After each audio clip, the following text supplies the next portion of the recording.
What's up, everybody? Good morning, good evening, good night, good whatever you're up to. Let's talk about mobility. All right, so I'm going to take you guys through my morning mobility routine. A lot of people have asked about this. For me, it's more focused on hips and lower body because that's where I get a bit more tightness.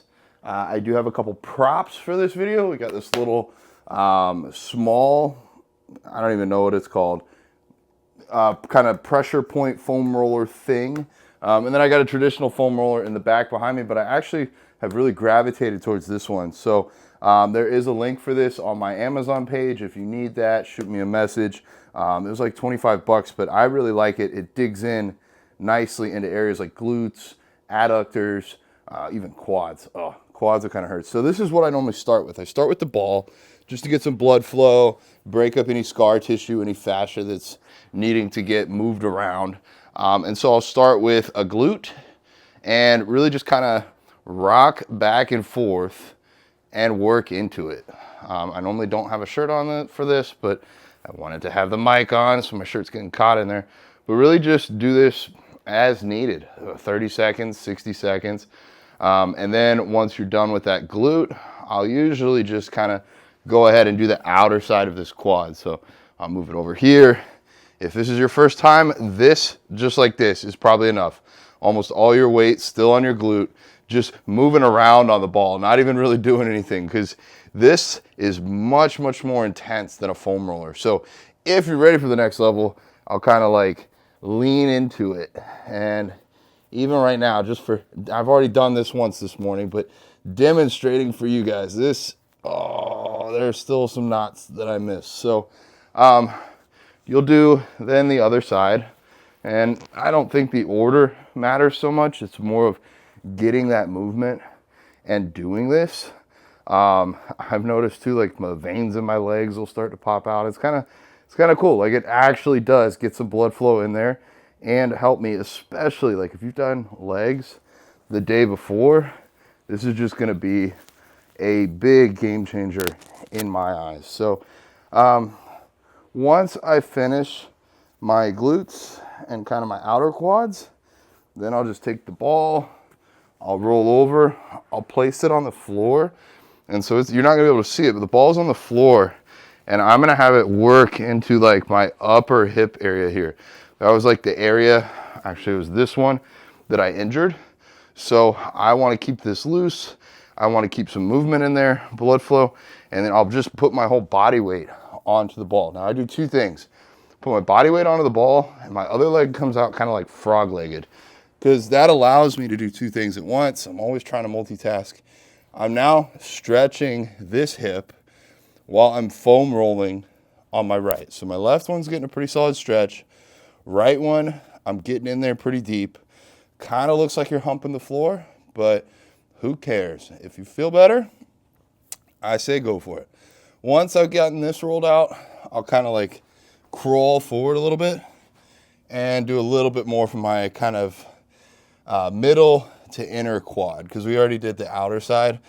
Oh my gosh, even with doing it this morning, I am still feeling it, Mr. Krabs. So then I'll just come up, switch sides with the ball, have the ball get into that left side hip adductor, hip joint, and kind of stretch the right. It just primes us for what we're about to do next, because the whole thing is not with the ball. The ball is just to kind of get some things broken up and get them moving, but it doesn't really help me with the mobility and the flexibility for long term. You guys will be the first to hear, I do want to be able to do a split one day. So I'm working towards that. All right, so ball is done. Throw that off to the side. Next, I plant my knees into the ground. I try to get them about as wide as I can go. And I'll just kind of rock back and forth in this motion, trying to get more range of motion available here. Try to get more opened up. Do this for another, again, I don't have times listed because everybody needs different amounts for different points, but I would say 30 to 60 seconds here is probably good. I'm just demonstrating. I've already done all this morning, so I'm not going to take quite as long. Maybe from the side, if you'll want a side angle like this, just opening up. I'm actually flexing my glutes here to try and make the stretch a little bit bigger, try and open up my knees. Then from there, what I do is I pick one side. So pick the left side. I kick that leg out. Now I'm starting to almost get a quad stretch, but also this whole inner leg, inner thigh area. I'm really starting to feel it. And I'll push into it. I'll try to eke my toes out a little bit further just to lengthen the stretch, just to get a little bit more out of it.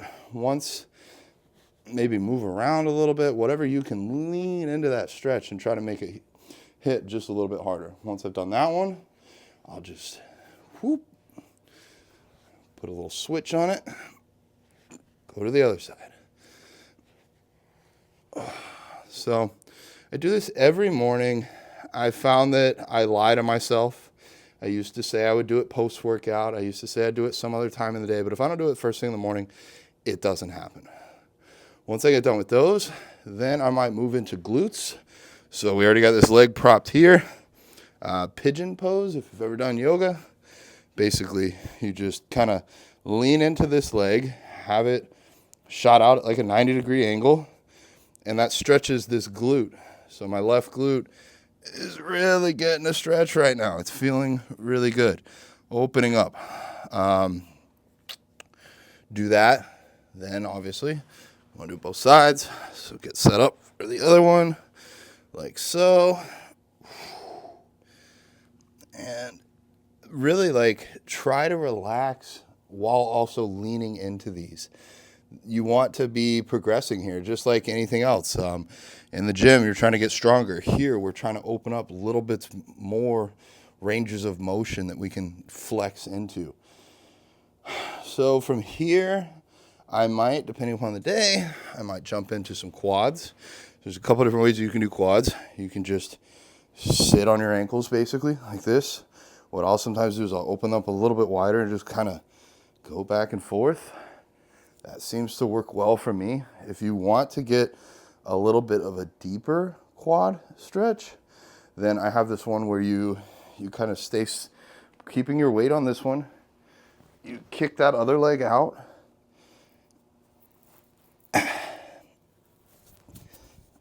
See, guys, my legs are still sore.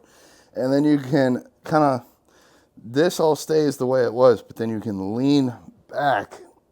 And I'm feeling it in this quad. So getting a really good stretch here. Switch them out. Lean back. I feel the stretch. So that's all the traditional stuff that I normally do. And then I was like, hey, maybe one day I'll be able to do a split. So I have been trying to practice that a little bit. Now, granted, I am no master on this, no expert. Really have no clue. So I'm just experimenting. I'm getting more flexible and figuring it out. So get out of this however you like to get out of it. What I've been doing for the split side of things is I'll put my weight on one knee. I'll kick one leg out, kind of like we were doing before. And then I'll just drag and push. That heel out as far as I can. And tons of stretching all in this groin region. And I'll stay up on my hands. I'll kind of rock back and forth, trying to get out to each side. And I guess the goal here is to eventually get my nuts to touch the ground. If that happens, I've done a split. We've got several inches to go. So this may or may not culminate in me getting a split eventually, but this is how I think we're going to get closer. Ladies, I don't know. I guess you don't have nuts, so you could probably tell me how to do a split better. Anyways, because girls typically have better flexibility here. But I think it'd be really cool if I ever return to the stage in the next year or two to be able to do a split on stage. So I'm starting the work now. Once these are done, I have one final movement that I really, really like. And get out of it kind of safely. So for this one, it's, again, a multi-point stretch. What I'll do is I'll put one leg up. I'll take this knee. I'll try to push it. Ooh, heard a crack on my ankle. Try and push that knee out as far as possible. And that will help stretch my calf, stretch my ankle. But I'm also trying to rotate out and open up at the hips. So I'm getting ankle, calf, and hip stretch here. Trying to lean into it, push into it, row into it a little bit. And then on the other side. And then once this side's done, we're pretty much done, guys. So I hope this has been helpful. If you're like me, you got to knock this thing out first thing in the morning. I'm about to run from here and go do cardio. I'm not actually going to run because I don't run. But I will do the bike. But this is how I get my day started. Otherwise, I'm too busy. This gets pushed off. It'll just never happen. I also do before this a little bit of ab work because I had, if you guys have been following for a long time, you already know, I had separated my abdominals after competing because I ate so much food on Thanksgiving. I probably had like 12 to 13,000 calories. And my stomach was really in quite a lot of pain and my abdominal muscles separated. So I have a morning routine to bring them back into play. And I believe I posted that earlier. But if you guys want to see an updated version, let me know in the comments. All right. You all have seen me stretching my groin enough. I'm going to get out of here. Please send this to your ex, to your mom, to your dad, to your sisters, to your brothers, nieces, nephews, cousins, twice removed goat. That would be Alex's goat. Send it to Alex's goat. I'll see y'all next time.